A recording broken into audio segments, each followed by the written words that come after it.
Hello, and welcome to the first of two lecture narrations on developmental psychology.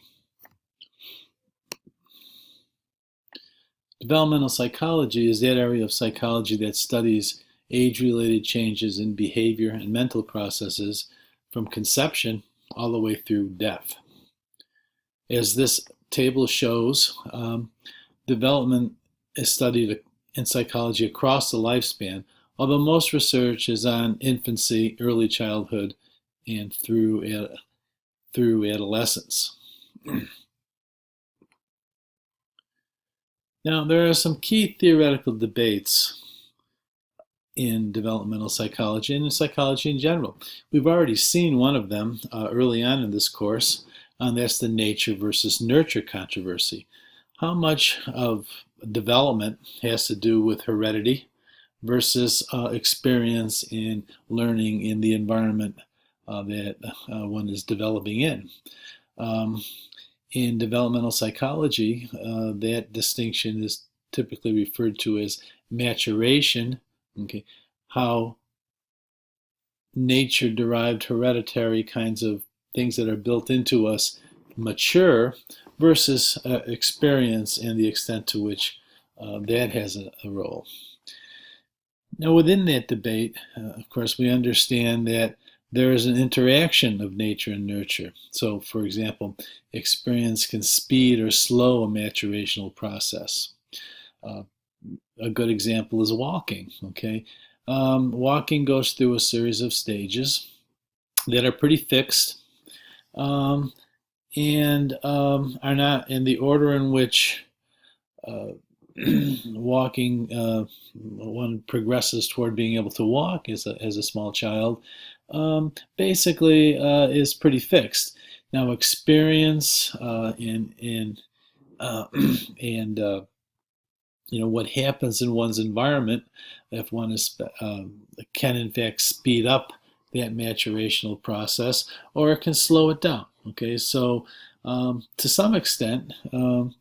Although all kids who have the normal facilities to do so learn to walk, there are differences in the speed at which they learn to walk that are pretty much a part of a function of maturation and heredity, the nature part.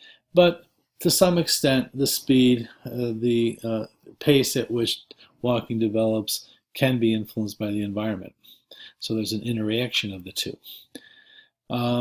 Later we'll talk a little bit about critical periods. Okay, we'll see this with a couple of different aspects of development. A critical period is a period of optimal readiness when the child, in this case, or the organism, if we're looking more broadly at development, is maximally sensitive to environmental events. So that it's a period in which the timing is right for some sort of development to occur. Okay, if you try to, if that kind of development is less likely to happen if it's before the critical period, and much less likely to happen or to happen easily if the experience, okay, the environmental events occur after this period of development in which the child is maximally sensitive to what's happening in that environment. A second debate is the continuity versus stage distinction. Okay, so is development a continuous and gradual kind of thing?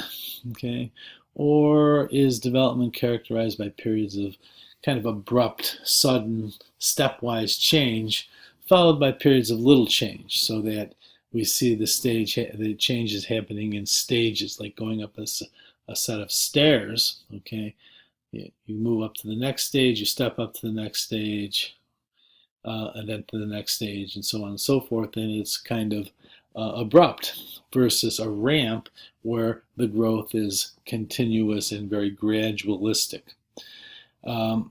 Third, there's the stability versus change. This has to do with the extent to which the characteristics of the individual are maintained as opposed to whether or not they change and vary over time. How stable are the characteristics that develop um, over time? How stable are they in terms of persisting and staying the same once they've developed, versus to what extent are our characteristics malleable, variable over time? So those are three sets of distinctions that developmental psychologists often talk about and research with regard to various kinds of behaviors, mental processes, patterns of behavior, things like that. Now, developmental perspectives, we've seen the biopsychosocial model, and that characterizes developmental psychology. Okay, so that um, development really involves contributions from our biology, our heredity, our physical makeup, from the social world around us, and from psychological kinds of processes and reactions and qualities of human nature, if you will. So we're going to start first by talking about cognitive development. Okay, that is, how does our way, how is our does our thinking, our ability to think, our ability to acquire knowledge develop? Cognitive development. And the most famous theory, and a very influential one, is that of Jean Piaget. Okay, so we talk about Piagetian psychology and Piagetian principles. Piaget, in many ways, was can be seen as perhaps the Freud of developmental psychology. Okay, or the Skinner. Just as Skinner, B.F. Skinner was so influential in developing behaviorism and that approach, and Freud, the psychodynamic approach, and the understanding of personality. Piaget is really a figure at that level in developmental psychology. Now, Piaget was a Swiss psychologist, working from beginning in the 30s through basically his death in the early 1980s. So Piaget basically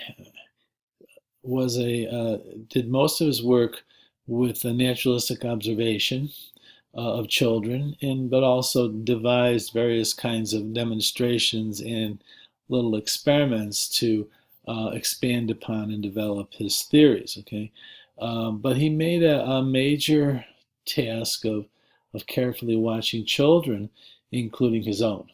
Okay, in fact, much of his research, much of his theory was based on times he spent working at home, observing his own children and those children around him, and engaging them in various kinds of tasks and activities to learn about how they thought, how they solved problems, and things like that. And what he noticed was that children made systematic errors, for example, when taking intelligence tests. Okay, and so um, the systematic errors that they would make would differ as a function of the age of the kid. Okay, older kids made different kinds of errors, but very systematically and consistently within that age group than in kids at a younger age group. And you could see a pattern. He was able to observe patterns in the kinds of errors they made when taking intelligence tests and later other kinds of tasks that were developed to study this. As I noted, he studied children, including his own, not only by naturalistic observation and little experiments, but by asking them to describe their thought processes as they performed certain kinds of tasks. Okay, and what he discovered was that children have their own logic. That won't be too surprising to you in general, all right? But the logic changes, okay, across development. So he studied how cognitive development occurs over time as kids develop grow older, and so on. Okay. So we believe that infants begin at a very primitive level cognitively and progress in very distinct kinds of stages. And a big important term, an idea in Piaget's theory is the idea of a schema. Okay, a schema is like a theory or a perspective or a framework. Okay, or for that we would use to organize our interaction with the environment, to understand what's going on around us. Okay, so we all have schemas or frameworks for how the world works and how the world is organized. Okay, so if we look a little more closely at schemas, okay, an infant's mind works hard to make sense of the experiences that the infant has. Okay, and so the schema, again, to use another way of describing a mental container that we build to hold our experiences. And if you remember the whole idea of a perceptual set, but think more broadly as a thinking or a cognitive set, a filter through which we not only hold our, through which we build our experiences and interpret our experience, but also hold our experiences. So schemas can take the form of images, models, concepts. So here's an example. This child has formed a schema called cow. Okay. He uses that schema to think about animals of a certain shape and size. So, he's learned this schema. Oh, a cow has, of a cow, and in that schema, 4 legs, kind of large, 2 eyes, big head, etc., etc. And he will apply that schema basically to everything that kind of resembles those qualities that form the schema cow for that child. So now the cow's looking out the window, sees a moose, and oh, look, Daddy or Mommy, a cow. It's not a cow, it's a moose. And so the child has basically assimilated now the moose into his schema for a cow. Okay, so everything that sort of resembles a cow is indeed a cow. So then we get to the whole distinction between assimilation and accommodation. So I mentioned that the child has this schema that he learned about a cow, and he assimilates the moose into that schema. Okay. Let's take another example and talk about another process which allows not only the schema to expand as it did for this child, okay, but also to change and become more refined, and that's the process of accommodation. So how can this girl use her dog schema when encountering a cat? So, well, she can assimilate the experience into her schema by referring to the cat as a dog. Oh, look. Seeing the cat, a dog, okay? Or she can accommodate her animal schema by separating the cat and even different types of dogs into separate schemas, okay? And that's the process of accommodation, okay, where one refines and creates new schemas in order to make these kinds of distinctions that, of course, are necessary to navigate through the world, okay? So an important distinction, and you should read about this in your textbook and basically get the definition and examples down, is between assimilation, okay, which doesn't change the schema, it just adds more to it, and accommodation, which basically accommodates the mental framework by refining the schema and expanding it into new schemas, okay? So now she has a broader schema, an animal schema that is refined and separates cats, dogs, cows, mooses, and so on. okay, into separate schemas. All right. So Piaget believed that cognitive development, okay, first of all, it's a combination of nature and nurture. Children grow by maturation as well as by learning through interacting and playing with the environment. He believed that cognitive development is not one continuous progression of change, but rather children tends to make leaps in cognitive abilities from one stage of development to the next. They have these moments in development in which there is a fundamental shift or jump, if you will, into a different way of seeing the world and organizing it. So it was nature and nurture, both in Piaget's theory, and he saw, in terms of the continuity versus stages, he fell on the stages side. His theory falls on the stages side. All right. So Piaget conceived of 4 stages. And basically what's going on is the way, as we go through these stages, is the way of understanding the world, fundamentally, the macro schema, okay, and the schemas within it fundamentally change, okay, and it's a developmental maturational process that is helped along by certainly moved fundamentally by interaction with the environment, but it's going to occur in a fixed order. So the sensory motor stage, well, first let's talk about, we saw what a stage was, okay. Piaget's theory, like all stage theories, the order is predetermined. You don't jump over stages or do them in different orders. And the progress in Piaget's theory is, of course, related to age. And as we saw, dramatic, not gradual changes. So the first stage is the sensory motor stage. That's from birth to about 2 years. And here is the situation in which the child learns about the world through interacting with it. So what skills do infants have? Well, they can touch.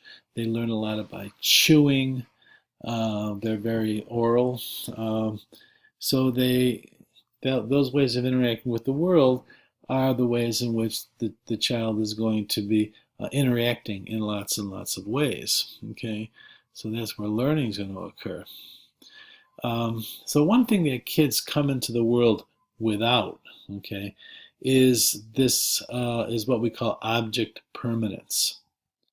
So object permanence basically is when you have object permanence, as we all do, we know that when that an object exists, we see it, that when it's removed from our presence, okay, it doesn't cease to exist, okay, it continues to exist, okay. There's an object permanence in our thinking, okay. Well, very, very young children, infants, and in the early months of life, don't have object permanence, okay. So you can see this. Piaget would play little games with the child in which he would, for example, take something that would be of big interest to the kid, like a watch, okay, a little gold, a watch on a watch chain, and he would, the kid would be playing with it, and then Piaget would take it away. And the child would maybe momentarily be a little bit upset, but then it would quickly forget all about it. Even more telling, he'd play a peekaboo game where the kid would be playing with the watch. Piaget would dangle it in front of him and then place it on. There were 2 pillows in front of the child, and he would place it under a pillow. Okay, now very young children don't even look, won't even look under the pillow. It's gone. They're upset and so on, but they don't think to look under the pillow. Okay.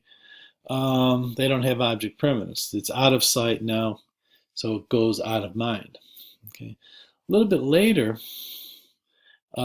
they might be watching, okay, as Piaget places it under the pillow, under one pillow, okay, and then he'll move it, and so the child will go right to that pillow.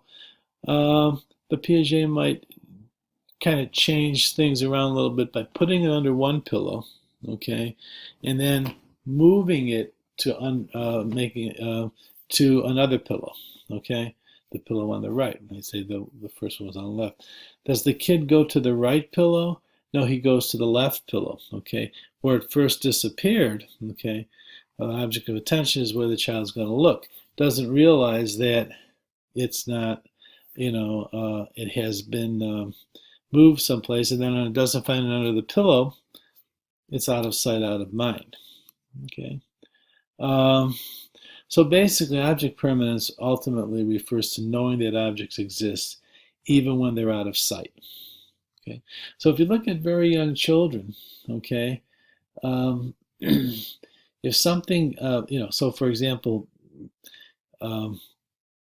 if their caretaker is playing with them, like in many cases the mother, and the mother then leaves, okay, the child doesn't get particularly upset. It doesn't seem to have any awareness that the mother even still exists, okay. So a little bit later, we're going to have all kinds of problems with that, because now when the kid is going to, once the kid realizes mom still exists and she walks away and leaves the room, the kid might get very, very upset. Where'd mommy go? I know she still exists. So basically, object permanence is knowing that objects exist even when they're out of sight, and little children, little infants in the early months don't have this schema, if you will. They don't have this logic, this understanding. It develops around 6 to 8 months, maybe earlier, depending on how it's tested. And as I noted, it's linked to separation anxiety. Why does separation anxiety, when the caretaker, the mother, the primary caretaker, leaves, doesn't the kid, have a conniption of anxiety at 4 months or 5 months or even 6 months, but at 7 or 8 months, if mom leaves, the kid becomes all anxious, okay? Because the kid knows mom's exists, okay? She's out there somewhere, okay? So that is a precondition to have this kind of separation anxiety. So a big accomplishment, I'll back up a little bit here. The major accomplishment of the sensory motor, getting out of the sensory motor stage, is to attain object permanence. Okay, it's one of the major accomplishments. And the next stage, at about age 2, but probably earlier than that, 2 to 6 years. Okay, so when a kid gets out of the sensory motor stage, okay, they have, really there's 2 things. I don't have it in the previous slide, but it's the attainment of object permanence, but also a sense of self-recognition, a separation of the self from the world. Okay, see, when the baby is an infant, is a small child, very, very small young child, particularly as infants, they don't really distinguish between themselves and anything else. Okay, it's all one thing to them, including their own sensations, what they can see, and so on. They don't separate themselves from the world, so they don't have a sense of separate identity. Okay. By the time they get out of the sensory motor stage, not only do they make that separation, but they also recognize themselves as a separate entity, can recognize themselves and identify themselves in the mirror, for example. So they've got a sense of self-recognition and they've got object permanence. They don't have what's called conservation. Okay, so conservation is the idea that properties, excuse me, of a stimulus are conserved. Okay, regardless of changes of shape and things like that. Physical quantities remain the same, for example, regardless of shape, regardless of other kinds of, various kinds of dimensions of the object change. um, and we'll get some examples of failure to conserve. So what we'll see in just a second, but hold this whole idea of conservation in mind. There's also a centration issue with little kids. They're only able to focus on one part of a problem, as opposed to seeing a big picture and seeing how the parts are organized and all go into dealing with a particular problem. See a little bit more about that too. Kids at this age are have an irreversibility problem. I used to not enjoy, but a good demonstration would be to ask my 4-year-old daughter, who became so proud that she could count to, well, let's just take a low number, could count to 20. Okay, so she'd do this with fanfare and excellently. But then I would say, okay, so can you start with 20 and count backwards? Okay, and completely unable to do so. They can't reverse the action that they just did. That happens even when if it's just counting to 5. Okay, a kid who's in the early stages of the pre-operational stage might easily count to 1, 2, 3, 4, 5, but ask them to go 5, 4, 3, 2, 1, count backwards, reverse it. They struggle, to say the least. Kids are also very egocentric. Now, what do we mean here? Okay, well, egocentrism in this developmental sense has to do with an inability to see another's point of view. Okay, not only one's point of view in terms of their beliefs and attitudes, but their point of view, their visual point of view. One can't see the perspective, okay, at this age from that another person has. All you can really understand is the perspective from which you're viewing something. Okay, so you can't see another's point of view in the pre-operational stage. Okay, so funny things often happen with little kids when they drew a picture and they run up to you with it and look at the picture I drew, isn't this great? Really proud of it. And they show you the blank side of the picture. They're looking at the picture. They don't realize that you can't see the picture. They're showing you the other side. Okay, they'll show you the blank side of the picture they drew. Okay, not an uncommon thing for a little child, little preschool child to do.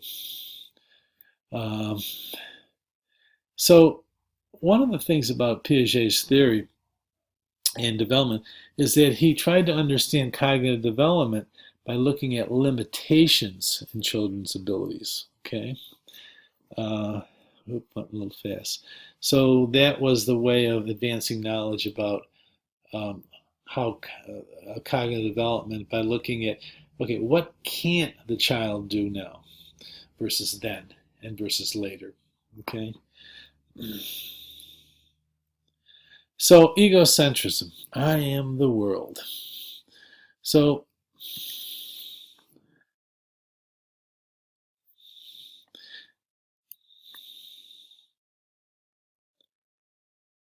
you can see the definition of egocentrism in this example is very common. I remember a lot of people do this. So I've got a little, one of my daughters was 4 years old, I'm talking to her. I called home and talking to, I'm out at a conference and I'm talking to my wife. I said, put my daughter on, put all three of them, put Sammy on. And so Sammy gets on. She's all exciting, and all excited and stuff. And and I'll talk for a few minutes. So who are you talking to? And she'd say, Daddy, Daddy. And then I'd say, so who's Daddy talking to? And she'd get very confused. Daddy, she can't flip it out. This happened to this kid too. Okay, do you have a brother? Oh yeah, Jim's my brother. What about Jim? Does he have a brother? No. Okay, so in both examples, we see egocentrism. They get their perspective. I'm talking to Daddy. They can't flip it. Daddy's talking to me. I have a brother. It's Jim. Can't flip it. That you are Jim's brother. That's what we mean by egocentrism at this stage.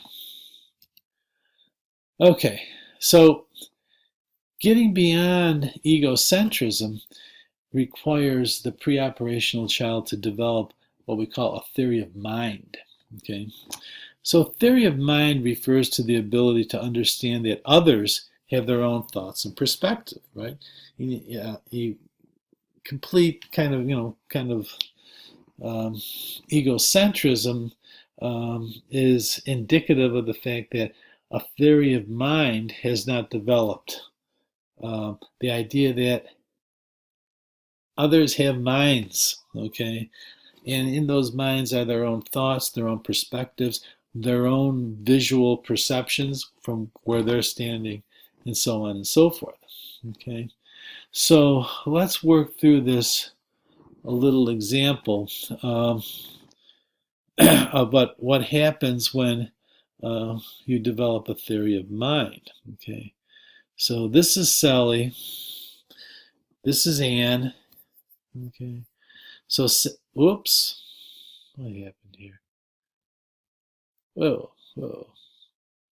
Okay. My computer went bonkers for just a moment. I must have just touched a little sensitive to the touch. So this is Sally. This is Anne. Sally puts her ball in the red cupboard. Okay. So Sally goes away. Okay. And then Anne Anne, while Sally goes away, moves the ball to the blue cupboard. Okay. So Sally comes back. Where will Sally look for her ball? Okay. Well, with the theory of, so if you have a theory of mind, okay, you're going to say clearly that Sally is going to look for her ball in the place where she first put it, which was the red cupboard. Okay, so where will Sally look for a ball? If a kid has a theory of mind, the kid's going to say, well, Sally's going to look where she put it, in the red cupboard. Okay, for the pre-operational child, okay, with this example, more often than not, the child's going to say, well, Sally's going to look in the blue, okay, where the child, the observer of all this, saw the ball last, where they know the ball is, okay. They don't have a theory of mind that Sally, has a completely different perspective because she left. She wasn't there when it was changed. Okay, so what she's going to do, they're going to say, well, no, Sally's going to look in the wrong space. Okay, if you've got a theory of mind, because that's Sally's mind. Okay, where her head is at, given what she did and then she left. If you don't have a theory of mind, well, they think Sally's going to have the right idea, and she's going to look in the blue where the child, the observer, the little pre-operational kid first saw it disappear. Okay. Let's go back to conservation. Okay, the ability to understand that a quantity is conserved, that's conservation, does not change when it is arranged in a different shape. The classic example that Piaget invented was this little example here, where you take a little child, pre-operational child, you basically tell the child, okay, I'm going to pour milk into each of these glasses, each of these beakers, okay? And I want you to tell me when they each have the same amount. And kids are so finicky about this and perfectionists, because you'll pour it in one and then you pour it in the other one, try to make it equal, and the kid goes, you know, it's got to be perfect to satisfy the kid that it has the same amount in each beaker. Okay? The kid will say, yep, okay, they have the same amount. Each glass, each beaker has the same amount of milk. Now, right in front of the kid, you take one of the beakers and you pour the milk into this, see it over here, into this tall, thin beaker, so that the level of milk, the top of the milk comes up higher than it does here. Then you ask the child, okay, which one has more? Okay, and the child will point to the tall beaker. Okay, even though she just said earlier that they were the same, as we changed the shape so that one was higher, the child did not conserve. Okay, that it does not have the idea that the quantity is conserved when the shape changes. Okay, so that's a classic example of conservation of volume. Okay.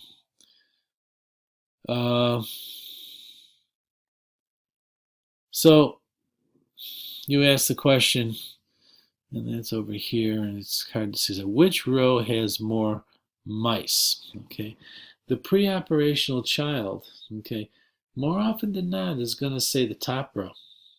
Okay, even though they have the same number, because it's a longer row. Okay, they're not going to bother to count. Okay, they're going to look there and say, oh, the top one. Okay, so we see quantity change the same, but the shape, the distance, that the amount of space consumed by these 5 pictures of mice has changed, and the child is fooled by the change. Didn't conserve number. Okay, so let's move on to the 3rd and 4th stages of cognitive development.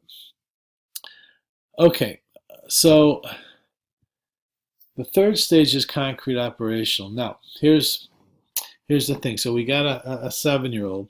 Kid's moving into this concrete operational stage, and they're not. They've got the conservation principle down. Okay, they can conserve. Okay, they can do that. They can do some reversibility. Okay, they have a good theory of mind. So they've accomplished all of these cognitive developments. Okay, and when they've accomplished all that, they move into Piaget's 3rd stage, which is called the concrete operational stage. So, gain reversibility. They're decentered. They're not completely egocentric anymore. They've mastered conservation by the time they get to concrete operational. That's one of the definitions of entering it. They can take perspective, theory of mind. They can at this stage they can learn to add and subtract without counting. They don't have to count things off on their fingers in order to do addition and subtraction. Contrast like a 1st grader with a 2nd grader. Okay, you often see a very profound difference in this variability. But what they don't have, okay, so concrete, they have like a primitive logic, but notice the term concrete operational. they can do all of these. These are operations. These are mental manipulations of the world and of the stimuli that they're presented with. Okay, so they can perform these operations, but it's very concrete.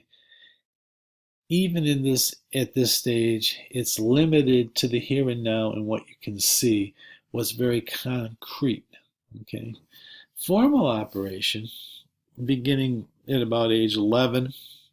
Uh, uh, you know, things change a little bit more because now the operation, so I say formal operational, now the kid can perform mental operations um, that are more abstract and more hypothetical.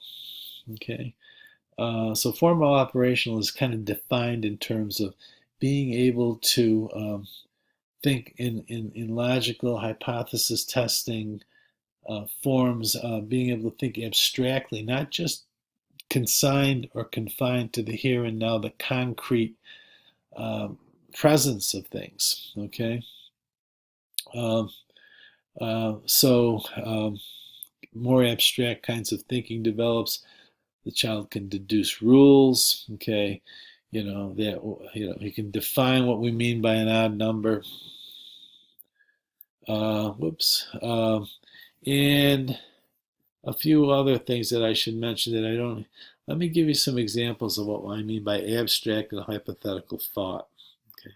First of all, keep in mind, think about just post-puberty, the early high school years, middle school years, late middle school years, and think about how many in high school, how many kids, maybe you as well, got kind of like very interested in things like science fiction, very kind of abs fantasy, uh, interested maybe in religious ideas, and things like that. Sort of abstract kinds of ideas and concepts become very, very fascinating because you can think abstractly, you can think beyond the here and now into the hypothetical. Well, that's all part of being in the formal operational stage and getting into it. But a good example of the difference between concrete operational and formal operational is a very interesting example in which you, or demonstration where you give children who are at this age, at concrete operational, and kids who are at this age, at the formal operation, you give them this task. You put a bunch of objects. Um, you put a bunch of objects out on a table, okay, and then there's a bowl of water, a large bowl of water next to it, and okay, and so the task is, and before you put them and actually test it, what we want you to do is divide these objects into objects that you think will float when we place them in the water, and objects that you think will sink when we put them in the water. So there's a whole variety of objects. There might be a metal ball, a large rubber ball, maybe a paper clip, maybe a piece of paper, maybe a piece of cardboard, piece of wood, um, any a tiny spoon, a whole bunch of different kinds of objects of various weights, shapes, and sizes. Okay. And what you find is pretty interesting difference between the kids at the formal operational and kids at the concrete operational. First of all, the kids at the concrete operational make more mistakes, okay, and they tend to focus on the here and now and give different reasons why different objects will float, okay? And they'll make some mistakes, and sometimes they'll be right. Oh, this is going to float because it's flat, okay? This is going to sink because it's big, okay? This is going to sink because it's metal, okay? Or different reasons for different objects, okay? It's trial and error, okay? It's just looking at the salient features.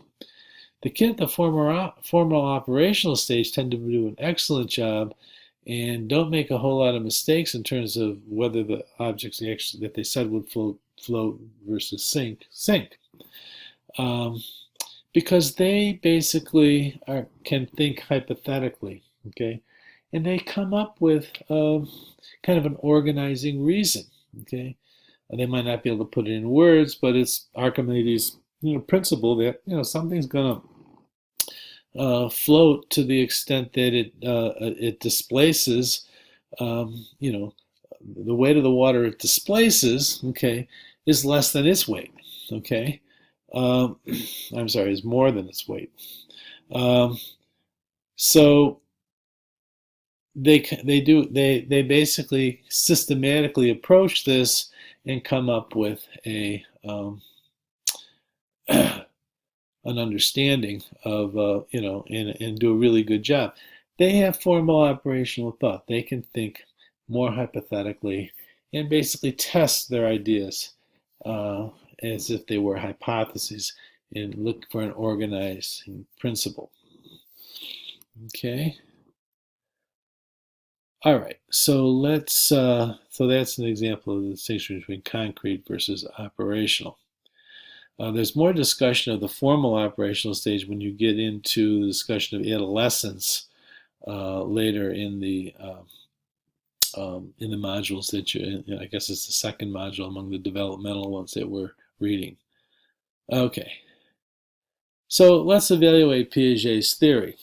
Well, there's two major criticisms. Okay, one, he tended to underestimate abilities. Okay, so for example, newborns can actually imitate facial expressions. Okay, Piaget would not have foreseen that.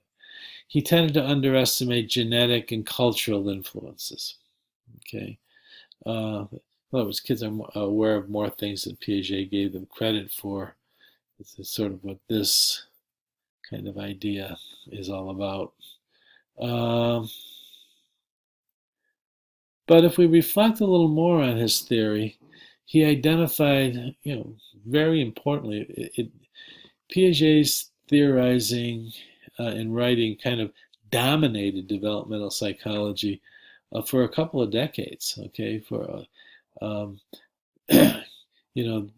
when I was in college back in the 70s, the dominant theory in developmental was Piaget, and many developmental psychologists basically consider themselves Piagetians. Okay, and that held through the 80s, and it was the dominant theory. Stimulated global interest in cognitive development. Research findings concur with the sequence of cognition development that it unfolds basically as Piaget proposed. Okay, development is probably more continuous than Piaget theorized. Okay, and as we noted previously, children may be more competent than Piaget's theory revealed.